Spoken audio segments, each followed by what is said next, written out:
The city skyline glimmered beneath the night sky as Marcus meticulously oversaw the final preparations on the rooftop. Twinkling fairy lights were draped along the glass railing, soft jazz floated from hidden speakers, and a long table gleamed under candlelight, each plate perfectly aligned, each wine glass polished to perfection.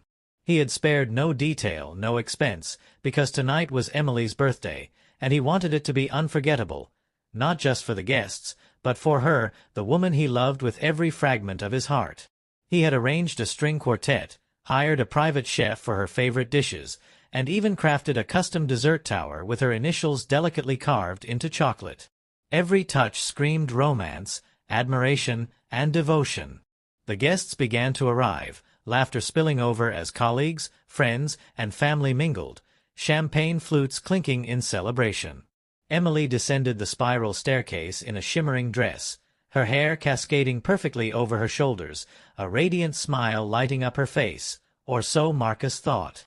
The moment she stepped onto the rooftop, his heart swelled, yet there was a flicker in her eyes, a shadow he hadn't anticipated. It was subtle at first, a hesitation, a slight tightening of her lips, almost imperceptible unless you were looking closely, and Marcus had been studying her for years. The party reached its peak energy, guests complimenting Marcus on the breathtaking view and the flawless execution. Emily floated through the crowd, greeting people, laughing, accepting gifts, yet there was an undercurrent of distraction. She kept checking her phone, her fingers brushing messages too quickly, too carefully, hiding the screen when Marcus approached. It wasn't until the band struck up her favorite song and she turned toward the dance floor that the first tremor of truth struck him, the moment the door opened and he saw him. Her ex. The man she had supposedly left behind, whose name Marcus had encountered in late-night arguments months ago, buried under casual mentions Emily had insisted were nothing. But tonight, he walked in as if the universe had conspired to reveal every secret, and Emily froze, a statue in her expensive heels, the laughter around her blurring into silence. Marcus felt his chest tighten, not with rage, but with a cold, calculated clarity. She wasn't just nervous, she was guilty, and in that fraction of a second, the truth crystallized. She had never truly let go. Emily's eyes darted between Marcus and her ex, her carefully curated composure slipping like sand through fingers. Guests noticed, whispering under their breath, the shift in atmosphere palpable. Her smile became strained, her laughter hollow. Marcus approached her slowly, the city lights catching the edge of his suit, his presence calm, unnervingly calm. "Emily," he said softly, drawing her attention. She looked up, panic flickering in her pupils. He didn't raise his voice. He didn't accuse. Not yet. He simply extended a hand, not in intimacy, but in command. "I think it's time everyone knows," he said, his voice even, measured, a razor beneath velvet. And then, with the calm precision of someone who had been waiting for this exact moment, Marcus pulled out his phone and mirrored it onto the large projector he had installed weeks prior, under the guise of showing a birthday slideshow. The screen illuminated with text messages, call logs, and images. Late-night rendezvous, secret meeting locations, conversations that Emily had thought were buried in deleted files.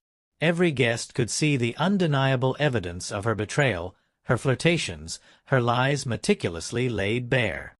A gasp swept through the crowd.